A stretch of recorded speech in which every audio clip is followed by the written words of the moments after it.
gën a motivé c'est vrai que xale la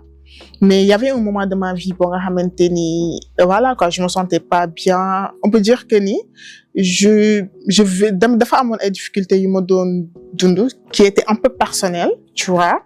voilà et ça m'a motivée parce que moment yooyu boo si tollee da ngay comprendre lu bëri da ngay xam ne am na ñoo nga xamante ni genre bëgg nañ parfois genre di am lu ñu waxal am na ay cris de cœur yu ñu bëgg a def tu vois duñ ko mën et tout et comme que man genre je suis une personne très discrète am na yoo nga xamante ne bëgguma di ko wane di ko wax te xam naa ne am na ay nit yu mel noonu comme man donc je me suis dit pourquoi pas man ma être ma doon benn soulagement pour les autres tu vois voilà donc loolu la daal mën naa ne en grosso modo loolu si li ma gën a motiver si la bokk ouais.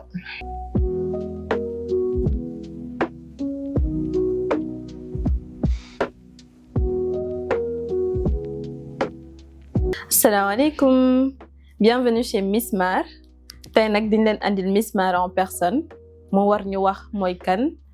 fan la juddoo lan mooy jaar-jaaram ak itam concept bi mu tëral fan la jóge Miss Mar ñoo ngi lay nuyu. ñoo ngi lay fay soxna Zeynab. alors Miss Mar soo ñu doon wax as tuuti si yow ci sa enfance par exemple fan nga jaar balaa ngaa yegg si fii tey France. ok maa ngi leen di nuyu yéen ñi ñuy seetaan d'abord alors man je m'appelle Miss Mar comme ni ma Zeynab présenté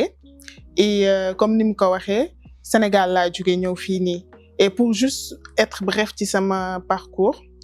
man on peut dire que ni voilà j'ai fait les bancs depuis primaire collège lycée après ma ñëw fii nii alors man ba may def primaire j'ai été dans une école bi nga xamante ne dañ koy woowee Serigne Niang. Après fa laa jugee dem Ogo Diop après bi ma fa jugee si laa dem lycée Limamou Laye fa laa amee bac après si laa ñëwee fii nii voilà ma jaar parcours CP et tout voilà et je vis aussi avec mon beau-père et tout. D'accord léegi bi nga ñëwee fii naka nga dundee intégration bi dëkk boo xam ne mën nañ ne xaw naa uteeg Sénégal ci dundin ci ay valeurs tamit ci culture ci yu bari daal. Naka nga ko dundee. Alors pour dire vrai tout au début ça n'a pas été facile parce que nga bàyyi sa famille bien vrai que je vis avec mon beau-père mais man bi ma nekkee xale ba tey sama yaay laa xam voilà donc nga bàyyi sa yaay ginnaaw bàyyi say rakk et tout ñëw fii nii pour nga on peut dire que da ngay delluwaat à zéro parce que da ngay def benn vie boo nga xamante ni tàmmoo ko ça n'a pas été facile mais ak sama beau-père ak sama frère bi nekk fii nii je suis à m'adapter aussi comme que ñoom yàgg nañ fii sama papa def na fii plus de 40 ans donc voilà moo ma wan yoon bi et tout ba tey jii nii ça va parce que maa ngi fiy dégg ay galères yi nga xamante ni étudiants yi ñu ngi koy dund man dunduma ko te loolu maa ngi si sant yàlla bu baax wax dëgg yàlla voilà. maa ngi doon dégg sànq nga tudd Parcoursup léegi ma bëggoon la laaj ban filière ngay def jamono ji. Alors man déjà j'ai eu un bac STEC sciences techniques de l'économie et de gestion moo tax bi ma ñëwee fii on peut dire que dama ñëw rek enchaîner parce que là actuellement dama nekk en économie et de gestion tu vois donc parcours finance voilà et là je suis en licence et d'ici un an je pense que voilà je vais faire mon master inchallah voilà. Donc du coup je suis en économisation et de finance. Waaw réveille-toi chez Miss Mar d'où est venue l'inspiration lan nga bëgg wala lan nga dégg ci réveille-toi. Ok alors merci beaucoup pour question boobu noonu parce que damay kontaan trop pour répondre si alors réveille-toi chez Miss Mar jëlewuma ko comme nit yi ni ñu koy déggee réellement tu vois c'est juste genre benn concept bi nga xamante ni dama ko jël pour que ça soit une voie de calme et de paix tu vois parce que man d'habitude je suis une personne boo nga xamante ni j'aime trop apaiser j'aime trop c'est-à-dire parler des choses j'aime trop rendre heureux tu vois les gens et je me dis que ni pourquoi pas genre ma créer benn concept boo nga xamante ni je peux parler avec les gens peut-être sur des choses yi nga xamante ni bëgg nañ si wax sur des ak lu mu mënti doon muy góor muy jigéen qu'importe que ça soit personnel ou général tu vois voilà donc mën naa ne en général sama propre personne ni ma mel loolu moom moo tax ma indi concept boobu noonu. Ok ci ci loolu laa la bëggoon laaj et dama la bëggoon laaj à quel moment tu as senti le besoin nga ne faut que j'aille vers les gens faut que nit yi dégg ma ngir ma doon benn force motrice wala ngir ma doon seen havre de paix. À quel moment tu as senti ce besoin-là? Question bi franchement c'est important parce que c'est vrai que lii dafa nekk benn concept bi nga xamante ni bëggoon naa ko def depuis le Sénégal mais j'avais pas les moyens et tout mais soo gisee ma entamé ko léegi nii c'est vrai que am na lu ma gën a motiver ba ma def ko ça c'est vrai et je peux dire que ni li ma gën a motiver c'est vrai que xale laa mais il y avait un moment de ma vie boo nga xamante ni voilà quoi je me sentais pas bien on peut dire que ni dafa amoon ay difficultés yu ma doon dund qui étaient un peu personnelles tu vois voilà et ça m'a motivée parce que moment yooyu boo si tollee da ngay comprendre lu bëri da ngay xam ne am na ñoo nga xamante ni genre bëgg nañ parfois genre di am lu ñu waxal am na ay cris de cœur yu ñu bëgg a def tu vois duñ ko mën et tout et comme que man genre je suis une personne très discrète am na yoo nga xamante ne bëgguma di ko wane di ko wax te xam naa ne am na ay nit yu mel noonu comme man donc je me suis dit pourquoi pas man ma doon benn soulagement pour les autres tu vois voilà donc loolu la daal mën naa ne en grosso modo loolu si li ma gën a motiver si la bokk ouais je te comprends parfaitement te mën naa ne ce objectif bu noble la pour ne pas être indécent wala dugg ci sa vie privée mais j'aurais aimé nga wax ñu nga jox ñu benn anecdote benn expérience boo xam ne dund nga ko boo xam ne jaar nga ci bi nga ci jaaree mu metti woon loolu tu avais besoin d'aide et tu n'as vu personne bi nga génnee nga ne ah man lii naam yàlla teg na ma lii et que man génn naa ci par la grâce de Dieu man su ma génnee aussi je vais être ce support là pour ñeneen ñi nga xam ne amuñu kenn nga nettali ñu rek expérience bu ndaw rek ndaw mu demee noonu ok bon en fait je sais pas réellement si par exemple mën naa ko wax mais c'est juste tout ce que je peux dire mooy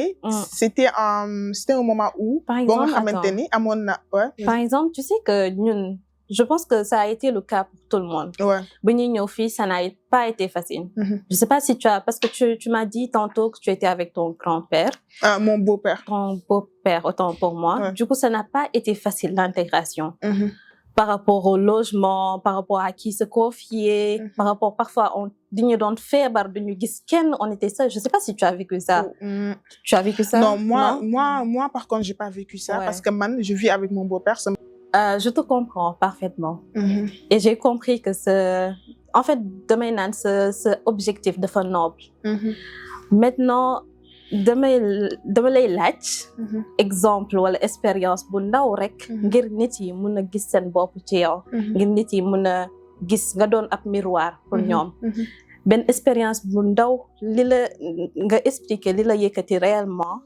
fan la jógee parce que c'est sûr que am na ci expérience boo xam ne xëy na dund nga ko wala sa mbokk dund na ko wala genre yooyu noonu nga expliquer as tuuti rek benn exemple bu ndaw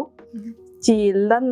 nga dund nga xam ne marqué na la bi nga jógee nga ne ah man il faut que ma nekk benn support pour nit yi il faut que nit yi dégg ma ngir mën jëriñu ci man alors question bi c'est important aussi alors man je vais pas raconter l'histoire ça c'est sûr mais je peux dire que ni c'était juste des moments yi nga xamante ni j'avais des doutes sur moi-même tu vois man lépp mën naa ne lépp lu ma métti nit moo ma ko teg tu vois parce que man de base dama nekk nit koo xamante ni damay jaamu sama nit tu vois man dama bëgg nit de base voilà donc lépp lu ma métti daa mën naa ne nit moo ma ko teg et boo gisee genre moment yooyu noonu mu metti woon trop ci man voilà donc mën naa ne am na sama yenn xarit yi nga xamante ni confié woon naa ci ñoom comme Amina ak Marème Diaw tu vois te franchement en fait pourquoi je me dis que ni elle me comprenait pas parce que dañ ma bëgg tellement que genre dañ ma doon défendre man j'avais pas besoin de ça j'avais juste besoin qu'on me comprenne en fait voilà te xam nga nit moom bu la bëggee nga koy wax sa problème genre dafay mere nit ki la ko def di la défendre yow et tout ça tu vois donc du coup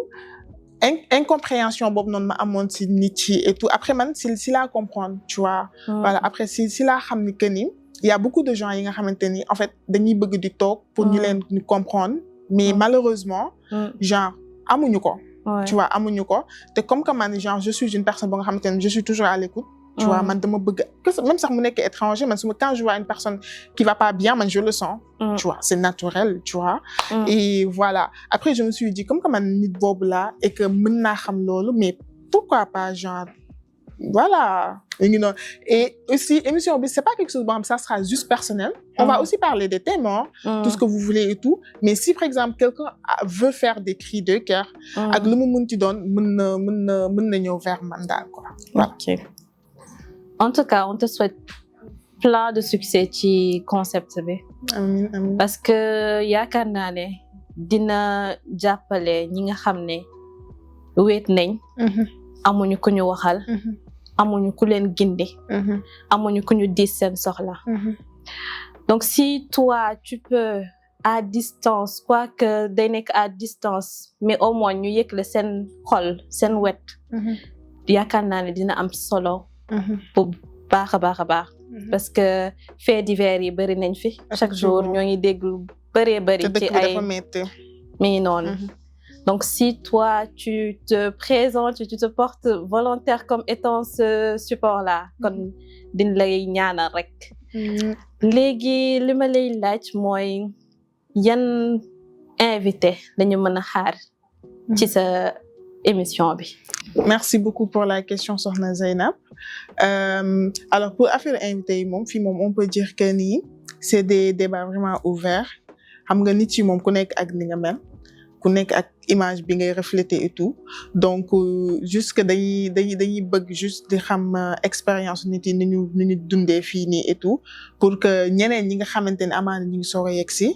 wala genre ñu ngi koy dund ñu mun ci jël leçon ba xam nit ki nan la def ba génn ci lii. Je sais pas si tu comprends voilà. Et aussi am nañ quelques thèmes rek par exemple dinaa ci citer ñaar premier thème bi on peut dire que c'est les valeurs d'une femme africaine par exemple tey jii nii thème boobu noonu dinañ ci aborder par exemple femme africaine